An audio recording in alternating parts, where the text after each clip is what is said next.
आज हम लोग जो है इस सममित आव्यूह के बारे में चर्चा करेंगे। Symmetric matrix. देखिए कि यदि वर्ग आव्यूह ए बराबर A i j ith rows and jth column में ए ट्रांसपोज ए के बराबर हो जाए। ए डैश को लास्ट टर्म पे हमने बताया था कि ए के ऊपर चाहे पावर में टी लगा दें या ये डैश लिख दें, ये ट्रांसपोज मैट्रिक्स है। ए ट्रांसपोज मैट्रिक्स ए के बराबर हो जाए अर्थात ए आई जे बराबर ए जे आई फॉर ऑल, प्रत्येक आई जे के लिए जो है तो ए को हम सममित आव्यूह कहते हैं।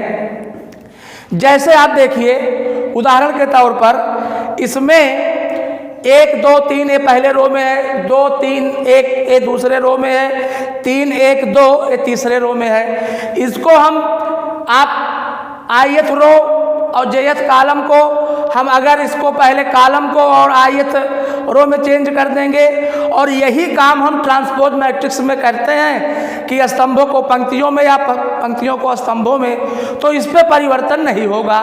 दूसरा उदाहरण देख लीजिए 1 0 0 0 1 0 0 0 1 है, इसमें भी ऐसे ही है।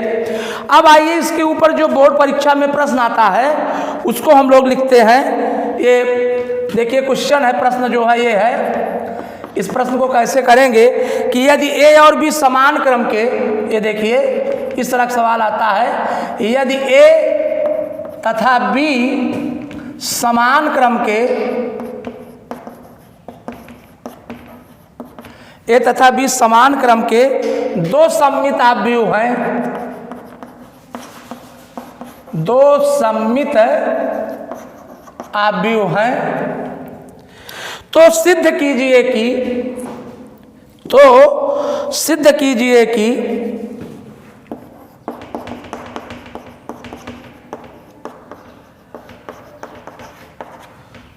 हिले लगा है, तो सिद्ध कीजिए कि A B plus B A B और प्लस बी ए भी एक सममित आव्यूह है, भी एक सममित आव्यूह है। प्रश्न एक बार फिर देख लीजिए, यदि ए तथा बी समान क्रम के दो सममित आव्यूह हैं तो सिद्ध कीजिए कि A B plus B A भी एक जो है ये सममित आव्यूह है।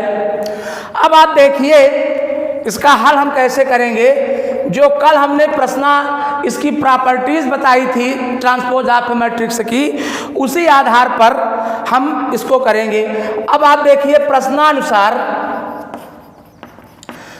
कि ए ट्रांसपोज बराबर ए, चूंकि ए ट्रांसपोज अगर ए के बराबर है तभी सममित आव्यूह होगा। ये अभी भी हमने आपको बताया, यहाँ पर देखिए जो परिभाषा लिखी हुई है। तो अब इसी आधार पर हम ए बी प्रश्न में और प्लस बी ए बी और प्लस बी ए ट्रांसपोज, ठीक है। A B plus B A transpose का मान अगर हम निकालना चाहेंगे तो हमारे पास ए बी ट्रांसपोज और plus A B A transpose, तो इसको हम कह सकते हैं बी ट्रांसपोज ए ट्रांसपोज और प्लस ए ट्रांसपोज और बी ट्रांसपोज।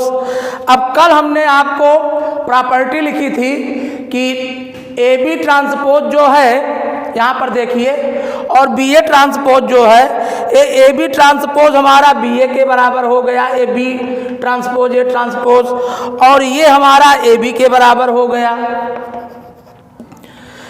तो अब आप देखिए इसको हम ए बी और प्लस बी ए कह सकते हैं, तो इसलिए ए बी प्लस बी ए एक सममित आव्यूह है। इस आधार पर इसको हम सॉल्व कर सकते हैं। तो लिख देंगे कि इसलिए ए बी और प्लस बी ए एक सममित आव्यूह है। अब आइए एक दूसरा प्रश्न हम सममित आव्यूह का करना चाहेंगे। ये प्रॉपर्टी से लिखा है, जो कल हमने प्रॉपर्टी लिखाई थी। अगला प्रश्न देखिए आप, सममित आव्यूह का अगला प्रश्न ये है कि यदि ए एक सममित आव्यूह है, यदि ए एक सममित आव्यूह है तो सिद्ध कीजिए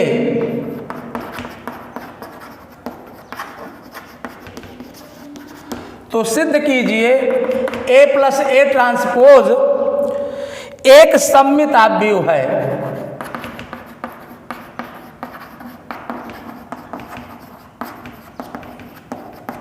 अब आप देखिए, इसमें भी जो पहली प्रॉपर्टी हमने ट्रांसपोज मैट्रिक्स की लिखी थी, इसमें भी हम हल में देखिए कि प्रश्नानुसार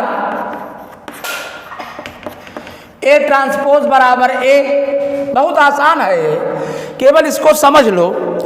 तो अब आप देखिए, ए प्लस ए ट्रांसपोज का ट्रांसपोज अगर हम निकालना चाहेंगे तो ये A transpose plus A transpose का ट्रांसपोज तो बराबर ए ट्रांसपोज प्लस ए। क्योंकि पहली प्रॉपर्टी हमने ट्रांसपोज मैट्रिक्स की ये लिखी थी कि ए ट्रांसपोज का ट्रांसपोज जो है वो ए के बराबर होता है।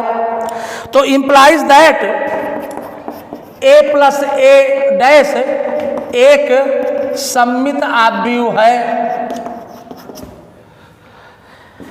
आज इतना ही रखते हैं, कल हम लोग जो है विषम सममित आव्यूह लेंगे और उसके प्रश्न करेंगे।